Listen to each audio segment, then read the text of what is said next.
Rolex is dead. It's not because the watches are fake or the brand is struggling. They just effed around and found out.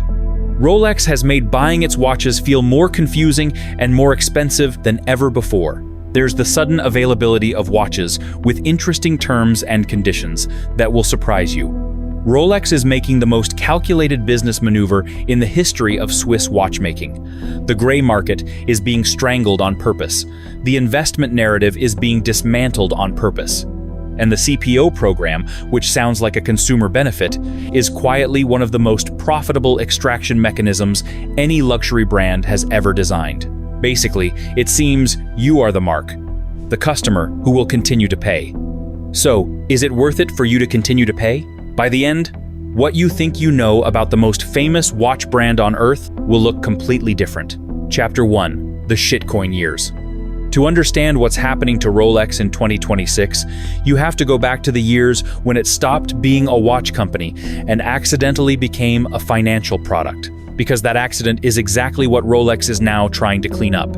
In 2019, a stainless steel Rolex Submariner retailed for around $8,100. On the gray market, it sold for around $9,000.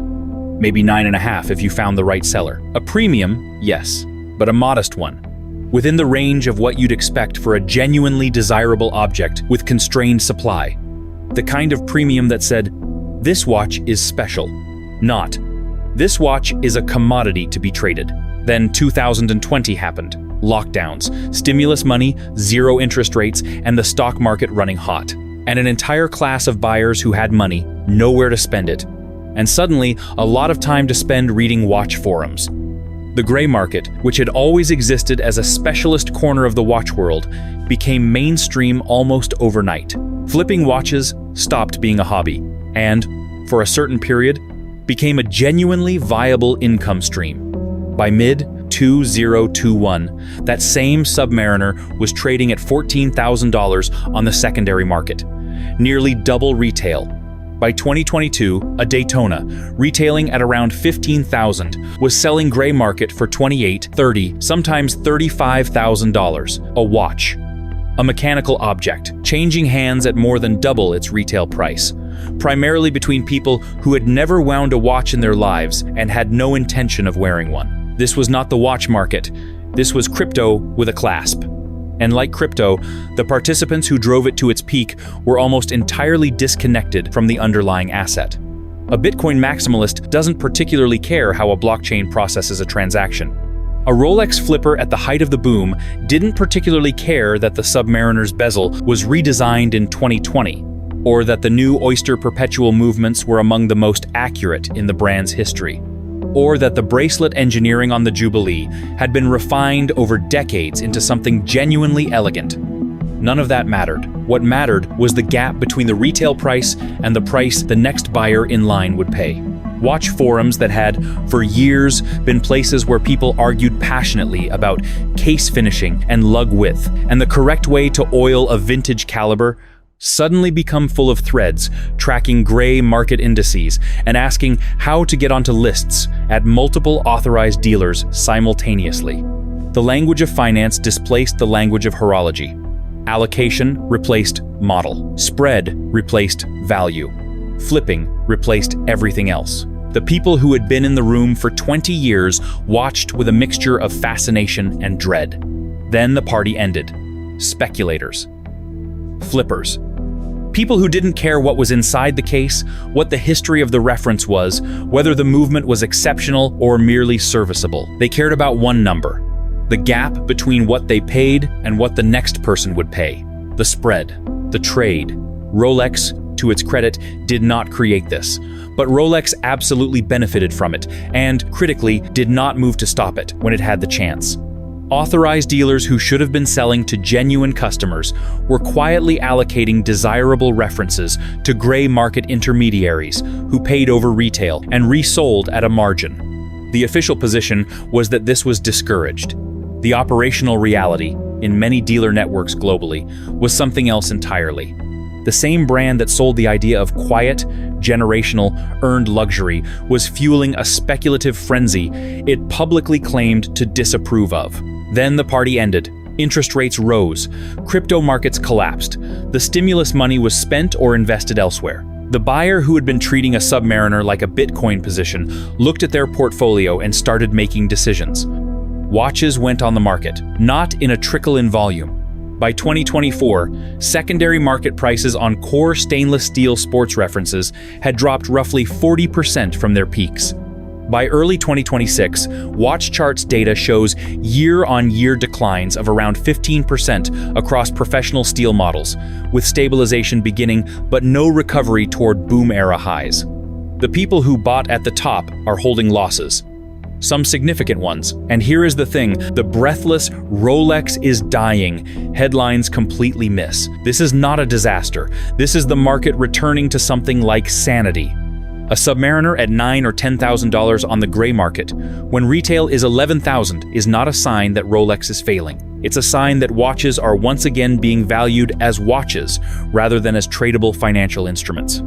The shitcoin years are over.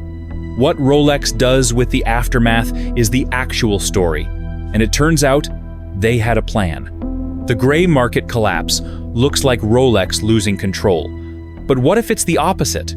What if this is exactly what Rolex wanted, and they've been engineering it for 2 years?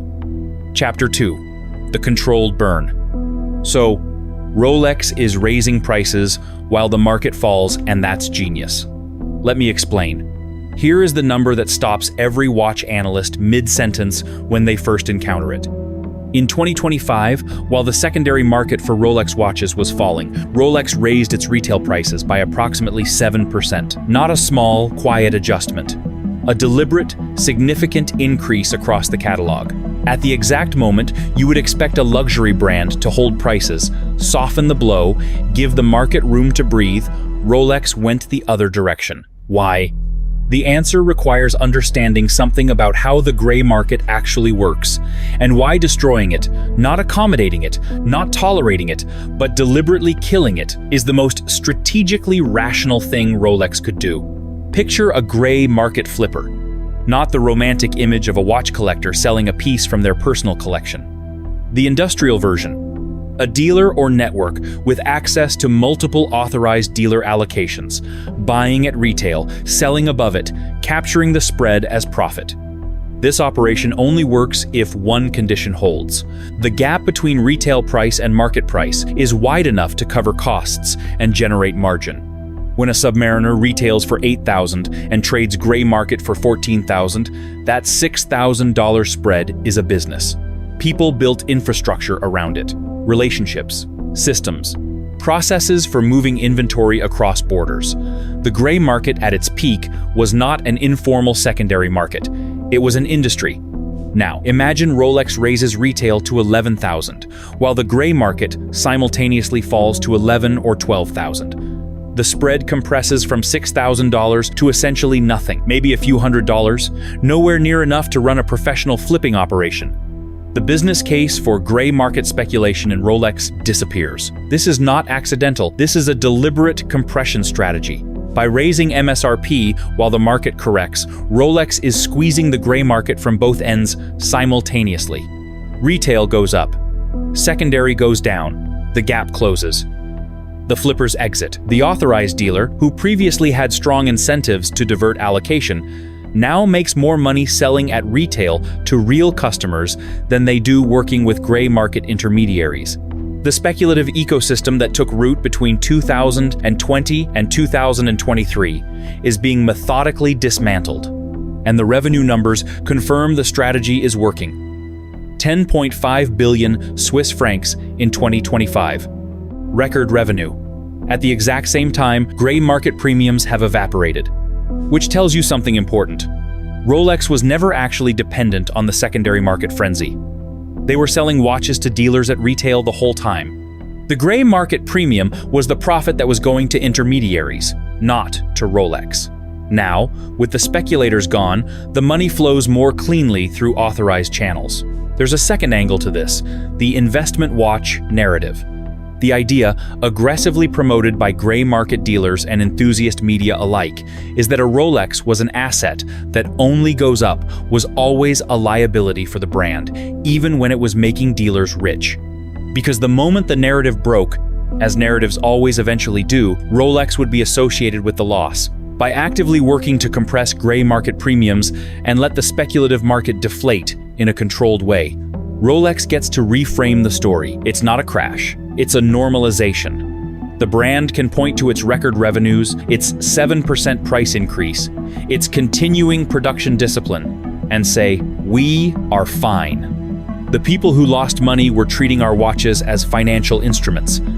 That is not what we make them for. It's a masterclass in managed narrative control. But there's a third angle that almost nobody is discussing. During the bubble years, the gray market was also functioning, unintentionally, as a kind of pressure valve for genuine demand. A collector in a city without strong authorized dealer access who wanted a Submariner could get one on the gray market at a premium, yes, but they could get one. The gray market, for all its problems, was accessible. It asked no questions about your purchase history. It didn't require you to first buy a Pearl Master you didn't want. It sold watches to people who wanted watches, at a price the market had set. When the gray market dies, that pressure valve closes. The collector who couldn't or wouldn't play the authorized dealer game now has fewer options.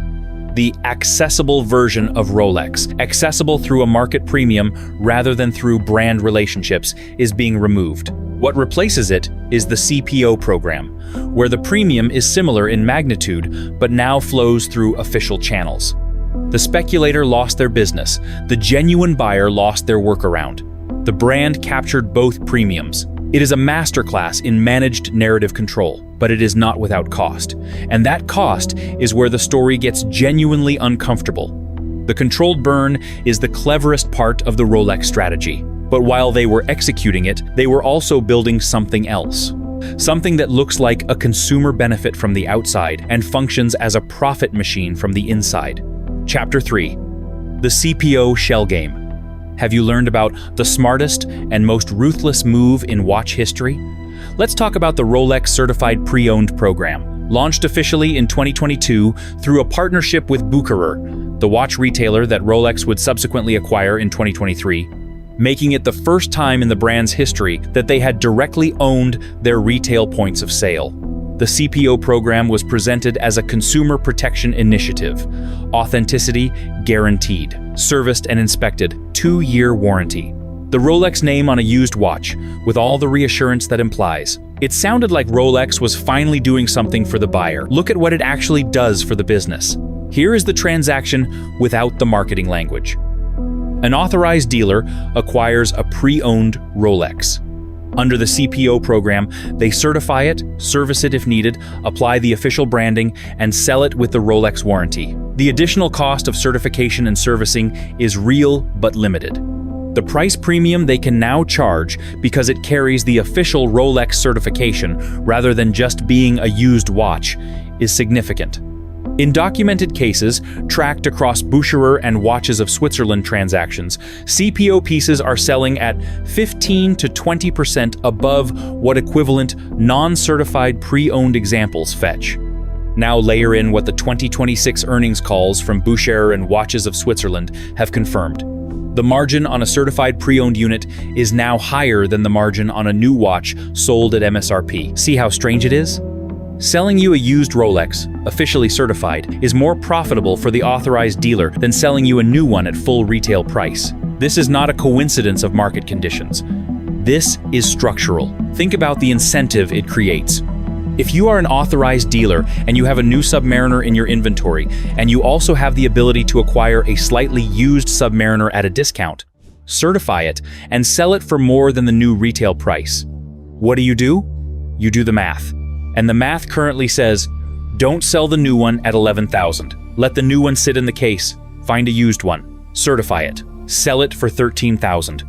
This is why the waitlist has nominally disappeared, but the experience of buying has somehow gotten more expensive and more confusing. The watches are visible, they're in the cases, but the path to buying a new one at a new retail price has quietly become less direct, because the dealer has a financial incentive to redirect you toward the certified program instead. The waitlists for entry-level references, the Datejust, and the Explorer have genuinely collapsed. Walk in, they're available. But the question now is not whether you can buy a watch. The question is which version of the transaction you're being sold. New at MSRP, or certified pre-owned at a premium that is, in most cases, somewhere between $3,000 and $5,000 above what new retail costs. And here's the layer that should make your eyes widen slightly.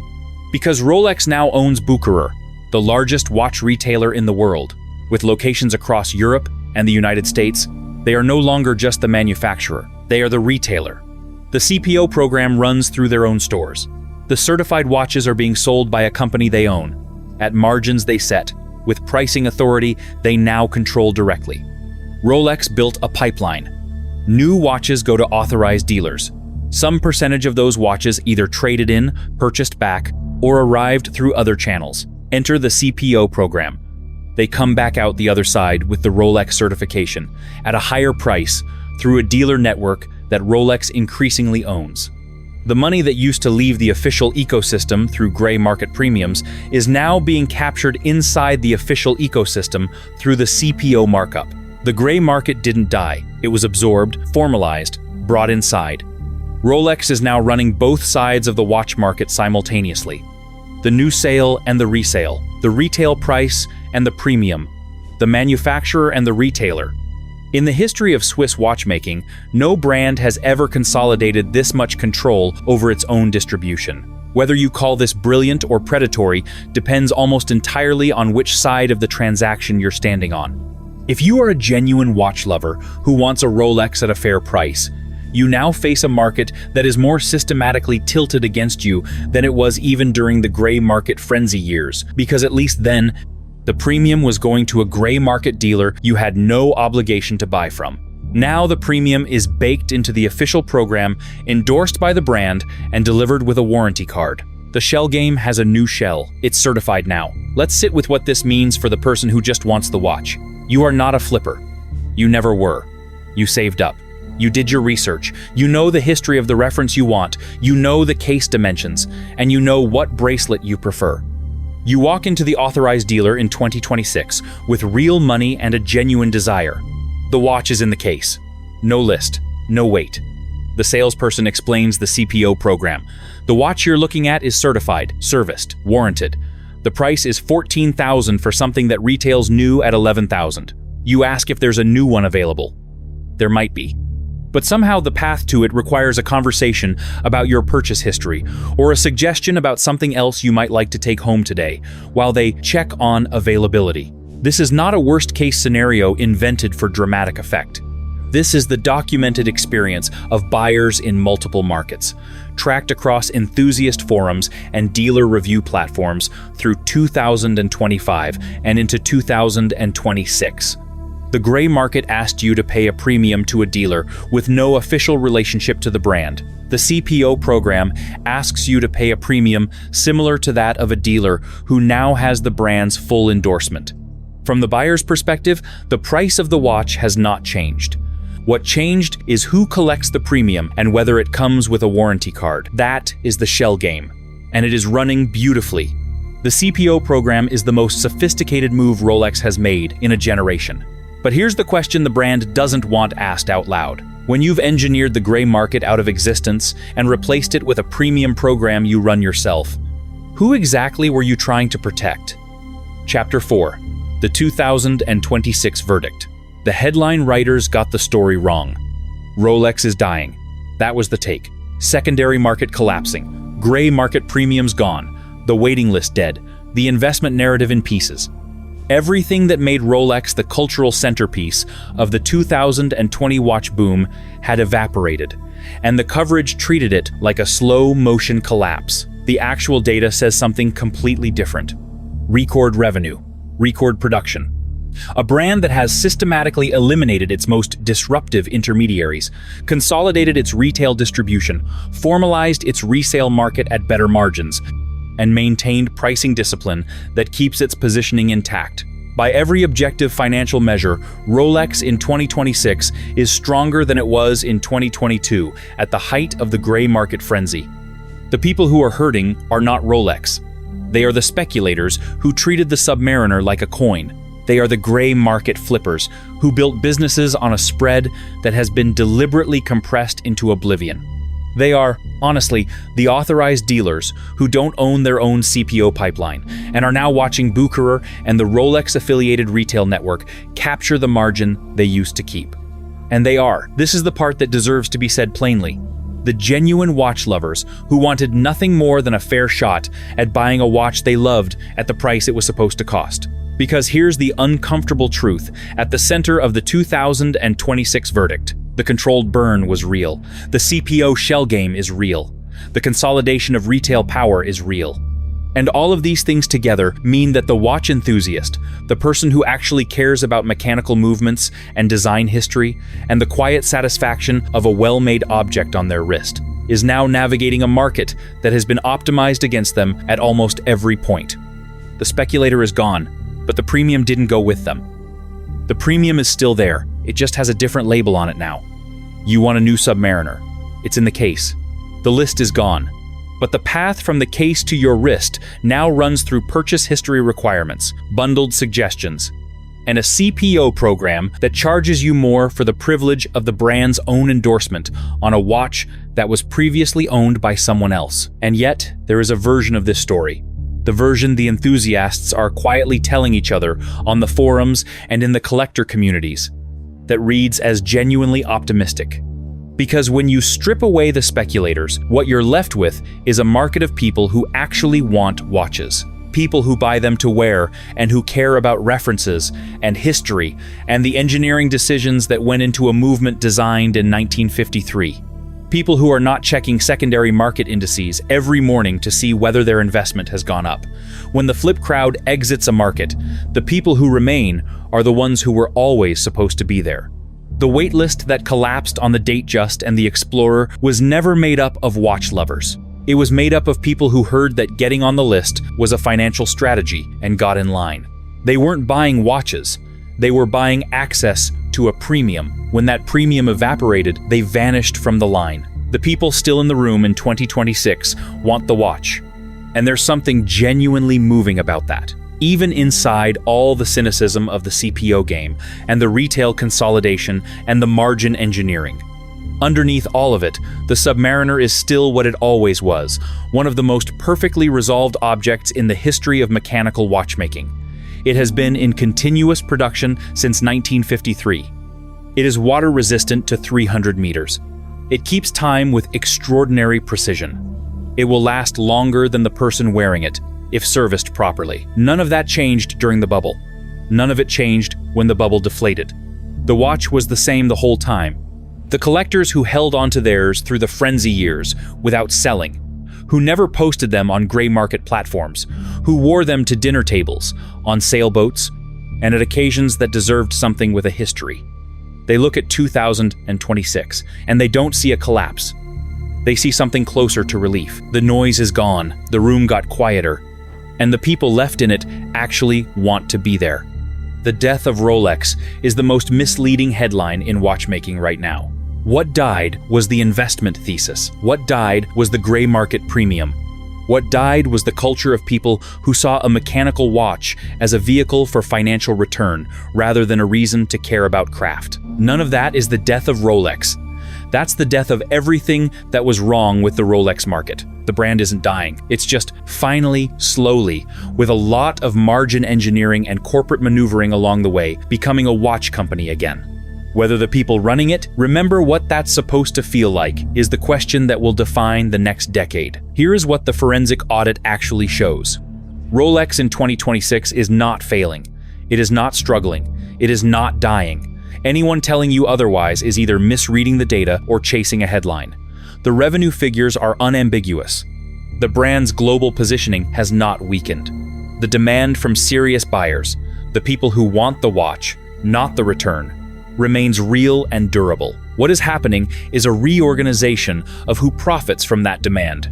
The gray market intermediaries who extracted billions in premiums between 2020 and 2023 are being methodically removed from the equation. The CPO program has formalized and recaptured a significant portion of that resale premium inside the authorized network. The acquisition of Bucherer has given Rolex direct retail ownership at a scale no other Swiss manufacturer has attempted.